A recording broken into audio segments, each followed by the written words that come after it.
저희가 지난주에 잃어버린 두 아들의 이야기를 통해서 하나님께서는 잃어버린 영혼이 하나님께로 돌아올 때에 정말 기뻐하신다는 것을 저희가 함께 살펴보았습니다. 여러분들, 저희가 한번 생각을 해보면 저희도 한때는 다 잃어버린 자들이었다가 아버지께로 돌아온 자들입니다. 그런 우리 마음에 하나님께서 그 잃어버린 영혼들을 마음에 품게 하실 때가 있습니다. 그래서 우리가 그 사람만 생각을 하면 내가 저 사람 복음 전해야 되는데, 저 사람 내가 교회에 데려와야 되는데 라는 생각이 들게 합니다. 여러분들도 혹시 그런 사람들이 있으신지 모르겠어요. 혹시 여러분들 마음에도 하나님께서 그런 영혼들을 마음에 품게 하셨나요? 지난주에 기도 카드에 적어서 저기 우체통에 넣어달라고 이렇게 제가 요청을 드렸잖아요. 저는 이렇게 열면서 한 몇 장, 좀 약간 기대한 마음으로 그래서 한 10장 정도는 있겠지라고 했는데 무려 몇 장이 들어오신지 혹시 아시나요? 아유, 2장 들어왔습니다. 2장. 2장 들어왔습니다. 여러분들 기도 카드에 써내진 않으셨지만 마음엔 다 그런 영혼들을 하나씩 품고 계시는 거죠. 여러분들 품고 계시죠. 지난주에 저희 박미경 집사님이 예배 시간에 안 보여서 제가 연락을 한번 드렸어요. 그랬더니 이제 주중에 한번 오셨더라고요. 집사님 오셔서 그 주에 집사님 뭘 하셨는지 저한테 좀 나눠주셨는데, 저기 대구에 내려가셔서 친정 어머니를 교회에 모시고 갔다고 하더라고요. 그런데 이제 이 어머님이 교회 가셨는데 너무 은혜를 받으셔서 집사님도 거기서 너무 큰 은혜를 받았다고 나눠주셨어요. 그리고 얘기를 들어보니까 친정 어머니께서 원래 교회를 다니셨고 몇십 년 동안 교회를 다니시지 않으시다가 다시 교회를 나가게 되셨다고 하더라고요. 그래서 아마 저희가 지난주에 살펴봤던 말씀에 의하면 아마 그 주에 하늘나라에서는 천국 잔치가 열렸을 거예요. 우리 미경 집사님 친정 어머님으로 인해서. 그래서 저희 그 새뚝교회 성도들이 함께 기도해 주시고 도와주셔서 감사하다고 저한테 나눠주셨습니다. 우리 함께 이 천국의 기쁨에 함께 참여하게 되었으므로 우리가 하나님께 감사와 영광의 박수를 한번 올려드렸으면 좋겠습니다. 여러분, 하나님께서 기뻐하시는 일에 우리도 함께 기뻐한다는 것은 그게 어떤 걸 의미하냐면 우리가 하나님을 사랑하고 그 하나님과 친밀한 관계에 있다라는 것을 증명합니다. 하나님은 잃어버린 영혼들이 돌아올 때에 기뻐하십니다. 그렇다면 우리도 어떨까요? 잃어버린 영혼들이 하나님께로 돌아오게 되는 것을 기뻐해야 한다는 것입니다. 그래서 지난번에 여러분 마음에 아직 품지 못한 영혼들이 있다면 오늘 하나님께서 우리 마음 가운데 그 잃어버린 영혼들을 품게 하시기를 축복합니다. 그래서 여러분들이 그 영혼이 하나님께로 돌아올 수 있도록 기도하며 또 우리는 그들에게 복음을 전할 준비를 하시기를 축복합니다. 여러분들이 처음에 다들 다는 아니네요. 엄마 아빠가 되었을 때의 기분이 어떠셨을지 모르겠어요. 사람마다 다 조금씩 다르긴 한데 저는 기대가 그래도 한 70, 걱정이 한 30 정도였던 것 같아요. 사람마다 다른데 여러분들은 몇 대 몇이었는지 모르겠습니다. 저희가 엄마 아빠가 처음에 되었을 때 아이들 잘 키우려고 뭐 육아책을 보기도 하고 다른 사람들에게 많은 조언도 듣기도 하고 뭐 그러긴 하지만 결국은 어때요? 우리가 하면서 실수도 엄청 많이 하고요. 우리 아이들은 잘 모를지 몰라요. 우리 엄마 아빠들이 키우면서 실수를 엄청 많이 합니다. 처음이니까요. 실수도 엄청 많이 하고 또 지나고 나보면 어때요? 그러지 말걸이라는 후회가 많이 남습니다. 여러분, 그럴 일은 없겠지만 여러분들 다시 돌아가서 해볼 기회가 주어진다면 여러분들 혹시 다시 한번 도전해 보시겠습니까? 네. 그럴 일이 일어나진 않아요. 그래서 솔직하게 네, 하시지 않을, 표정이 좀 그랬어요. 다시 남자분들에게 군대를 다시 가라고 하는 그런 표정들을 보여주셨는데, 그런데 그럴 일 없겠지만 여러분들 다시 돌아가서 그 일을 하게 된다면 어때요? 이전보다는 잘할 것 같으신가요, 혹시? 그건 좀 자신 있으시죠? 네. 어디서 온 자신감일까요? 어디서 온 자신감일까요? 네. 배웠잖아요, 그렇죠? 배웠습니다. 그럼 여러분 우리가 이 여러분들에게 그 하나님께서 잃어버린 영혼들을 여러분들에게 맡기신다면 그 잃어버린 영혼들에게 어떻게 복음을 전해야 하고 이 복음을 믿게 된 영혼들이 어떻게 잘 자라날 수 있게 하기 위해서 여러분들 무엇을 해줘야 될지 혹시 알고 계시나요? 내가 새로운 영혼의 그 새 생명이 태어나게 되었을 때 여러분들 그 새 생명을 어떻게 잘 자라게 하고 어떻게 케어해야 될지 여러분들 혹시 저는 할 수 있습니다. 저는 가능할 것 같습니다. 이런 분이 많이 없으시죠? 네. 답변하신 건가요? 많이 없으실 것 같아요. 왜냐하면 그럴 것 같아요. 왜냐하면 여러분들 그렇게 아까 육아를 해봤기 때문에 내가 다시 그런 기회가 주어진다면 잘 할 수 있을 것이라고 생각을 했잖아요. 그런데 여기에 대해서는 왜 그러지 못하냐면 그렇게 잘 해본 적이 없으실 뿐더러 그리고 그것이 내가 해야 할 일이다라고 생각해 본 적도 있을지 모르겠어요. 없을지도 모릅니다. 그리고 또 누가 이것을 어떻게 해야 된다라고 잘 가르쳐 주지도 않았기 때문에 그런 것 같아요. 제가 지난주에 나눈 것처럼 저는 이 전도의 방법이 크게 두 가지가 있다고 생각을 합니다. 첫 번째는 우리가 교회다운 모습을 이뤄나갈 때 하나님께서 믿는 자들을 더하게 하시는 그 방법이 있고요. 두 번째는 직접 우리가 나가서 말씀을 전해서 그들이 복음을 듣고 교회로 오게 하는 그런 두 가지 방법이 있다고 저는 생각을 합니다. 그런데 만약에 저희 새특교회가 교회다운 모습을 이뤄가고 있어서 하나님께서 믿는 영혼들을 20명을 보내드렸다고 가정을 합시다. 그러면 이 20명을 어떻게 케어해야 할까요? 그거를 제가 다 해야 될까요? 네. 눈빛은 네가 하라는 눈빛이에요. 아니죠. 그런데 제가 이 20명을 다 양육할 수 없죠.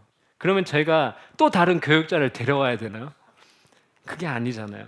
되게 건강한 교회가 되는 비결은 우리 몸된 우리가 하나가 되어서 머리 대신 예수님을 잘 따라가는 것인데 그것은 각자의 은사와 재능과 직분에 따라 자신의 맡은 일을 충실하게 해내는 것인데 그것이 모든 영적인 케어를 목회자가 해내는 것이라고 의미하지는 않습니다.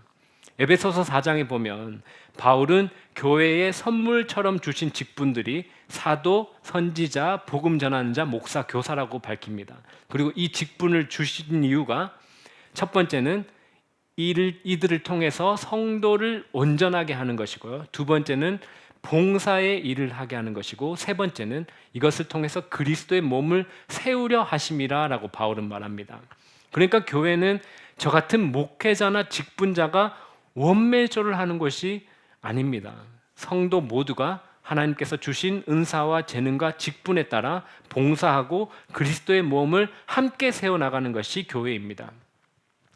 이런 설교하면 또 마음에 이래요. 또 마음에 여러분들 마음에 또 뭔가 일시키고 봉사시키려는가 보다라고 이렇게 생각하시고 거부감을 가지실지도 몰라요. 그런데 저는 그런 얘기를 하는 것이 아니라 일을 시키기 위해서 일을 시키는 것이 아니라 성도로서 일을 하고 봉사하는 것이 마땅하다라고 말씀을 드리는 것입니다. 강제가 필요할 때가 있지만 기본적으로 하나님의 일하심에 동참하는 것은 여러분 그것은 항상 자발적이고 그 안에 기쁨이 있습니다. 여러분 올바른 사역에 참여할 때 저는 두 가지 케이스가 있는 것 같아요. 첫 번째는 처음부터 하나님께서 자원하는 마음을 주셔서 기쁜 마음으로 하는 케이스. 두 번째는요. 처음에는 자발적이지 않았지만 하다 보니까 기쁨 가운데 자발적으로 하게 되는 경우입니다. 이 두 케이스 다요. 사역이 쉽고 항상 은혜가 넘친다라고 말을 할 수는 없지만 저희가 올바른 사역에 참여할 때는 이 두 가지가 항상 있는 것 같습니다. 자발성과 기쁨. 저희 새특교회 모든 성도들이 이렇게 자발적으로 교회를 위한 봉사에 참여함으로 기쁨을 누리시는 성도가 되기를 축복합니다. 오늘 말씀 1절을 한번 함께 읽어보도록 하겠습니다. 오늘 말씀 1절 함께 읽어보겠습니다.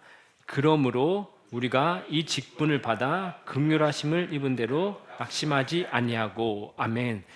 바울은 자신이 이 사역을 직분을 감당하는 이유를 자기 능력이나 자격에서 찾지 않습니다. 바울은 그 긍휼하심을 입은 대로 이 직분을 받았다고 말합니다. 즉 자신은 이런 사역을 감당할 만한 존재가 되지 못하지만 하나님의 자비로 하나님께서 그렇게 하도록 허락해 주심을 통해서 자신이 사도 직분을 받았다고 말합니다. 저희가 하는 사역은 우리가 자격 있는 사람이기 때문에 우리의 힘으로 해내는 것이 아니라 긍휼 입은 사람이 하나님의 은혜로 맡게 되는 일입니다. 그래서 바울은 정말 힘이 들고 낙심할 만한 일이 수도 없이 일어났지만 낙심하지 않았습니다. 왜냐하면 그 자신의 직분의 사역이 근거가 자기 자신에게 있지 않고 하나님의 자비에 있었기 때문에 어떠한 어려움과 힘든 일이 와도 낙심하지 않았습니다. 그래서 바울은 2절에서 자신이 이 직분을 어떻게 감당했는지 보여줍니다. 2절 함께 읽어보겠습니다. 2절입니다. 이에 숨은 부끄러움의 일을 버리고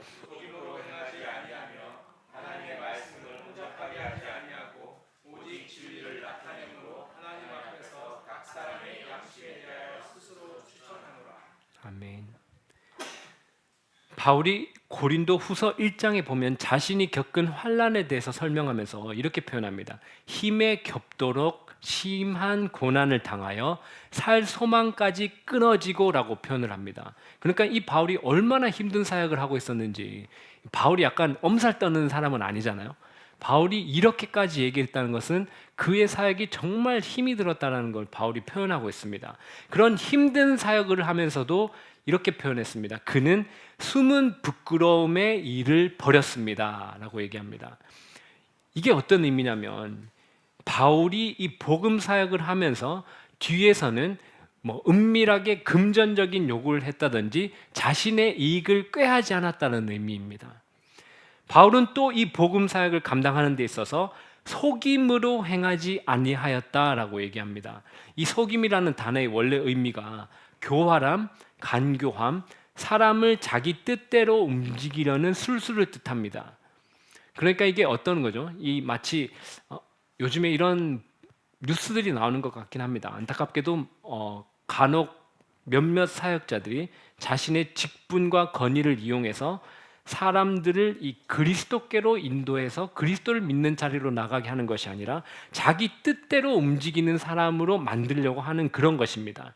그런데 바울은 여기서 나는 그렇게 하지 않았다라고 얘기합니다. 바울 정도 되는 사람이면 자신의 직분과 명성과 능력으로 충분히 사람들을 그렇게 할 수 있는 자였지만 바울은 복음을 위해서 나는 그런 길을 택하지 않았다라고 이야기를 합니다. 그리고 바울은 복음 사역을 감당함에 있어서 하나님의 말씀을 혼잡하게 하지 아니하였다라고 얘기했습니다. 복음은 단순하잖아요. 단순합니다. 복음이 말하는 바는 인간이 죄를 지었고요. 그 죄로 인해서 인간은 하나님의 나라에서 영원한 형벌을 받을 자가 되었다는 것이고요. 그 죄를 예수님께서 해결하러 오셨는데 예수님께서 십자가에 그 죄를 지시고 죽으심으로 우리가 그분을 믿는다면, 그분의 십자가를 믿는다면 거기에서 우리가 용서를 받아 영원한 형벌을 받지 않냐고 영원한 생명으로 옮기는 것입니다. 이것이 복음이잖아요. 복음은 간단합니다. 단순하고요.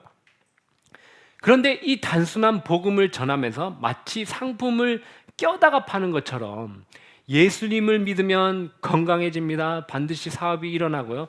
성공하고요. 여러분 다 잘 되실 것입니다. 이렇게 얘기하지 않았다라고 바울은 얘기를 하고 있습니다. 이렇게 얘기한다는 것은 복음이 아니죠. 하나님께서는 때로 그런 은혜를 주실 수 있지만 그것이 복음의 본질도 아니고 복음의 약속도 아닙니다. 복음의 약속은 무엇이냐면 내 뜻이 다 이루어진다는 것이 아니라 그리스도 안에서 하나님이 우리와 함께 하시고 우리를 끝까지 붙들고 가시겠다는 것이 이 복음의 약속입니다.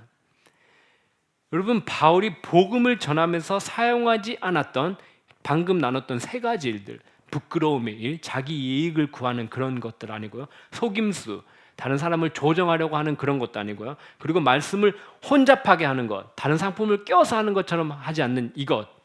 바울은 이것을 하지 않았다라고 얘기합니다. 그런데 여러분, 요즘 이 세상을 보면 이런 거 많이 하는 데가 어딘가요? 네, 이단들이 이렇게 많이 하죠. 이단들이 복음을 흐리고요. 복음을 통해서 자기의 유익을 구하고요. 그런데 바울은 단호하게 얘기했습니다. 나는 복음을 위해 일한 것을 행하지 아니하였노라. 그래서 바울은 그렇게 하지 아니하고 이 복음 사역을 감당함에 있어서 오직 진리를 나타냄으로 하였다라고 고백합니다. 지금 저희가 묵상하고 있는 이 고린도 전서, 저희가 묵상하고 있죠. 여기에서 바울이 계속해서 얘기하고 있는 것이 바로 이것입니다. 바울은 그 당시 선생들이나 수사학자들과 같이 철학의 지혜나 세상의 지식, 그리고 언변에 의지하지 않고 오직 복음의 진리를 통해서 그곳에서 하나님의 능력이 드러나기를 바랬던 것입니다. 바울은 자신이 그렇게 사역했다는 그 사실을 하나님 앞에서, 즉 코람데오의 자세로 증언합니다. 그는 각 사람의 양심 앞에 자신을 내어놓고도 부끄러움이 없을 만큼 말씀을 왜곡하지 않고 진리를 그대로 선포하는 사역을 했었던 것입니다. 그러므로 저희가 복음을 전할 때 사람을 조정하려고 하거나 그 사람의 마음을 환심을 사려고 하거나 감정적으로 몰아붙이려고 하거나 그 사람을 꼬드겨서 어떻게 복음을 믿게 하겠다, 이런 생각을 할 필요가 전혀 없다는 것입니다. 우리는 오직 진리를 나타내므로 예수 그리스도의 십자가와 부활을 전하면 됩니다. 사람의 마음을 여시는 분은 누가 하는 건가요? 우리가 하는 게 아니고 성령 하나님께서 그 영혼 가운데 하시는 것입니다. 이렇게 우리가 바울처럼 복음을 전하다 보면 우리는 복음을 듣는 대상이 믿음의 자리 가운데로 나오기를 간절히 바라지만, 그런데 다 그러던가요? 다 그러지 않죠. 대부분의 사람들은 어떤가요? 이것을 믿기를 거부하고 복음의 빛 가운데로 나오기를 거절합니다. 그럼 이들에게는 어떤 영적인 일들이 일어나는지를 바울이 설명을 하는데요. 3절 말씀 한번 읽어보도록 하겠습니다. 3절입니다. 만일 우리의 복음이 가리었으면 망하는 자들에게 가려진 것이다. 아멘. 우리가 복음을 전하는데 그 복음을 받아들이지 않는다면 그것은 우리가 말을 잘 못해서도 아니고요, 우리가 그 사람을 설득하지 못해서도 아니고 그 사람의 환심을 사지 못해서도 아닙니다. 뭐라고 나와 있죠? 여기는 그것은 그들이 망하는 자들에게 속했다라는 것을 보여주는 것이다 라고 얘기합니다. 여기에서 이 망할 사람, 그러니까 표현이 좀 그러네요. 망할 사람들 좀 그런데 여기 의미가는 무엇이냐면 이 하나님께로부터 이뤄져 있는 상태, 그리고 요한복음 3장에서 말하고 있는 이미 그들은 예수 그리스도를 믿지 아니함으로 이미 심판을 받은 것이다라고 말하는 그 상태에 있는 것을 얘기합니다. 그래서 요한복음 3장 16절에서도 여기와 똑같은 표현을 쓰는데요. 요한복음 3장 16절에서 멸망하지 않고라는 그 표현이 바로 이 표현입니다. 그러니까 그 멸망하는 사람들에게 속했다라는 것은 지금 예수 그리스도의 복음을 받아들일 수 없다라는 상태라는 것을 보여줍니다. 그런데 이런 경우에는 이 눈에 보이는 것 뒤에 있는 배후에 어떠한 일이 일어나고 있는지 4절에서 바울은 계속해서 얘기하고 있는데요. 4절도 한번 읽어보도록 하겠습니다. 그 중에 세상 신이 믿지 아닌 자들의 마음을 혼미하게 하여 광채가 비치지 못하게 함이니 그리스도는 하나님의 형상이니라. 아멘. 이 사탄이 믿지 않는 자의 마음을 가려서 그리스도의 영광의 복음의 광채가 비치지 못하게 한다고 표현을 합니다. 그러니까 하나님의 형상을 그대로 보여주고 있는 그리스도의 영광의 이 복음의 빛이 믿지 않는 자들의 마음에 비치지 못하게 한다는 것입니다. 근데 저희가 이 말만 들으면 그럼 뭐야? 사탄이 막고 있어서 복음의 빛이 비치지 않는다면 그럼 사탄의 능력이 더 강하기 때문에 이게 받아들여지지 않는 것인가라고 생각할 수 있습니다. 그런데 그렇지 않다는 것을 6절에서 얘기를 하고 있습니다. 6절에서 설명하는데 먼저 5절 한번 읽어보고 6절로 넘어가 보도록 하겠습니다. 먼저 5절도 함께 읽어보겠습니다. 우리를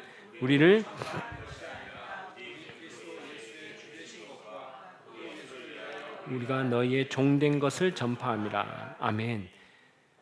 이런 사탄의 방해에도 불구하고 우리는 복음을 전해야 합니다. 우리가 우리 스스로 전파하고 스스로를 전파하고 우리의 영광을 드러내려고 한다면 아마 우리가 갖춘 조건들이 얼마나 좋은가에 따라 이 결과가 달라질 수 있잖아요.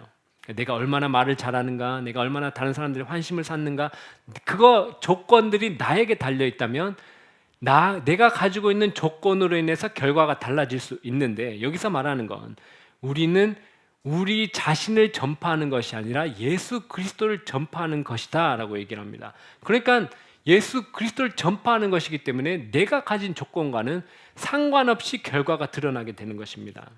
물론 우리가 어떤 삶을 살아가는지가 뒷받침되어 줘야 하겠지만, 그래도 우리가 더 중요한 것을 고르라고 한다면 전하는 전달자보다는 메시지가 더 중요한 것입니다.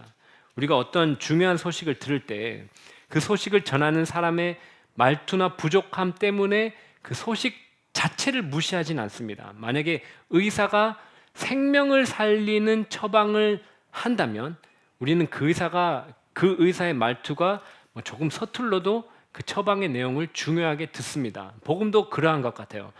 전하는 사람의 이 삶이 복음을 가리지 않도록 하긴 해야겠지만, 그러나 복음을 전하는 복음의 능력은 전하는 사람의 완벽함과 자격에 있지 아니하고 예수 그리스도의 주 되심에 있는 것입니다. 예수님께서 말씀하셨던 씨 뿌리는 자의 비유에 대해서도 한번 생각해 보시기 바랍니다. 예수님께서 이 씨 뿌리는 자는 말씀을 전하는 자라고 하셨고, 이 씨는 곧 말씀이라고 하셨습니다. 여러분, 씨에는 문제가 없죠. 씨에는 문제가 없습니다. 그러나 사람의 마음밭은 문제가 있을 수 있는 것이죠. 그런데 이 사람의 마음의 밭은 우리가 어떻게 할 수 있는 부분이 아니잖아요. 그래서 우리는 씨를 뿌리되, 우리는 그 마음에 품고 있는 그 잃어버린 영혼들의 마음밭을 성령 하나님께서 갈아엎으시고 이 말씀을 받아들일 수 있도록, 복음의 빛이 비쳤을 때에 그 빛을 볼 수 있도록 우리는 기도하는 마음으로 예수 그리스도의 복음을 단순하게 전파해야 합니다. 여러분, 4절에서 본 것처럼 먼저 6절 한번 읽어보겠습니다. 6절입니다. 어두운데 빛이 빛이라 말씀하셨던 그 하나님께서 예수 그리스도의 얼굴에 있는 하나님의 영광을 아는 빛을 우리 마음에 비추셨느니라. 아멘. 아까 저희가 4절 읽어봤었죠. 4절에서는 우리가 복음의 빛을 세상에 비추려고 하면 이 세상의 신, 곧 사탄은 믿지 않는 자들의 마음을 가려서 어떻게든 그 빛이 비치지 못하게 하는 것입니다. 그러나 복음의 빛이 비치는 것을 사탄이 방해한다고 해도 6절 말씀에 뭐라고 얘기하죠? 하나님께서 어두운 데에 빛이 빛이라 말씀하시면 그 영혼에게 예수 그리스도의 얼굴에 있는 하나님의 영광을 아는 그 빛이 비치게 된다고 얘기를 합니다. 마치 하나님께서 천지를 창조하실 때, 태초에 천지를 창조하실 때에 땅이 혼돈하고 공허하며 흑암이 깊음 위에 있고 하나님의 영은 수면 위에 운행하시던 그때에 하나님께서 빛이 있으라 하시니 빛이 비쳤던 것과 마찬가지입니다. 이와 같이 죄인의 마음도 스스로 복음의 빛을 만들어낼 수도 없고 스스로 복음의 빛을 볼 수 없습니다. 하나님께서 그 마음 가운데 빛을 비추셔야 그리스도의 영광을 볼 수 있게 되는 것입니다. 이것이 은혜고 이것이 구원입니다. 여러분, 사마리아 여인도 한번 떠올려 보시기 바랍니다. 우리가 이렇게 생각하잖아요. 우리는 아는 것도 별로 없고 내가 할 수 있는 것도 별로 없고 언변도 좋지 않고 아직 내 인생의 문제도 이렇게 가득한 것 같은데, 또 사탄의 방해까지 있는데 내가 과연 복음을 전할 자격이 있을까? 복음을 전할 수 있을까? 라고 생각하실 수 있을 것 같아요. 그런데 다시 말씀드리지만 우리가 전하는 것은 우리 자신이 아니라 예수 그리스도이기 때문에 복음을 전할 수 있는 것입니다. 그것은 우리의 자격과 우리가 현재 있는 위치와는 관계가 있는 것이 아닙니다. 우리가 이렇게 복음을 전하며 나아갈 때에 이것을 통해서요, 복음을 전하는 우리에게 하나님께서 알려주시고자 하시는 일이 있습니다. 그것은 7절인데요. 7절 말씀 함께 읽어보도록 하겠습니다. 우리가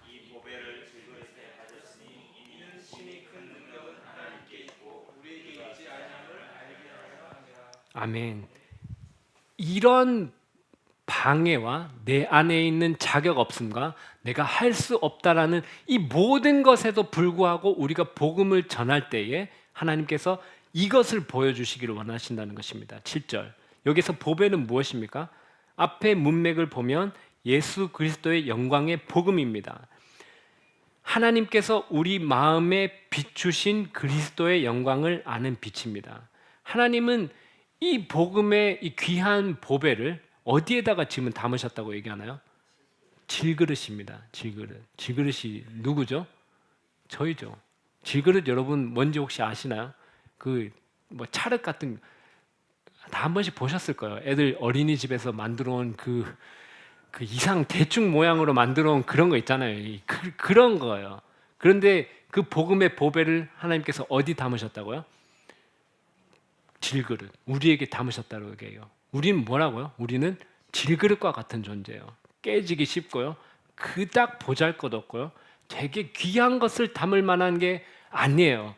그런데 하나님께서는 어떻게 하셨다고요? 우리에게, 그런 보잘것없는 우리에게 복음의 그 보배를 담아 주신 것입니다. 왜 담아 주셨죠? 여기 얘기하잖아요. 사람들이 그 그릇을 자랑하지 않고 보배가 얼마나 귀한 것을 보게 하시기 위함입니다. 그리고 뭐라고요? 이 담고 있는 질그릇 때문에 이 복음의 빛이 드러나는 것이 아니라는 것을 보여주시기 위함입니다. 능력이 우리에게 있지 아니하고 하나님께만 있다라는 것을 보여주시기 위해서 질그릇과 같은 우리에게 복음의 보배를 담아주신 것들입니다. 주셨습니다. 사랑하는 성도 여러분, 우리도 한때는 모두 잃어버린 자들이었습니다. 복음이 가려져 있었고요, 멸망의 길 가운데 있었고 그리스도의 영광을 보지 못하던 자들이었습니다. 그런데 하나님께서 우리 마음에 복음의 빛을 비춰주셨습니다. 언제 비춰주셨나요? 다른 이들이 우리에게 복음의 빛을 비출 때입니다. 그때 하나님께서 우리 마음 가운데 역사하셔서 그 복음의 빛을 보게 하셨습니다. 이제 우리는 무엇을 해야 될까요? 우리도 그 잃어버린 영혼들에게 예수 그리스도의 복음을 비추는 자들이 되어야 할 것입니다. 그래서 우리의 부족함은 복음을 전하지 못할 이유가 아닙니다. 우리의 약함은요, 우리가 약하기 때문에 하나님의 능력에 의지해야 될 이유입니다. 그러므로 여러분 낙심하지 마시기 바랍니다. 우리 마음에 주신 잃어버린 영혼들에게 복음을 전할 수 있도록 여러분 준비하시기 바랍니다. 오늘 성령 하나님께서 우리 새뜻교회 성도들의 마음에 이 복음 전파를 위한 사명이 다시 불일듯이 일어나게 되기를 축복합니다. 우리 함께 하나님께 찬양 드리도록 하겠습니다.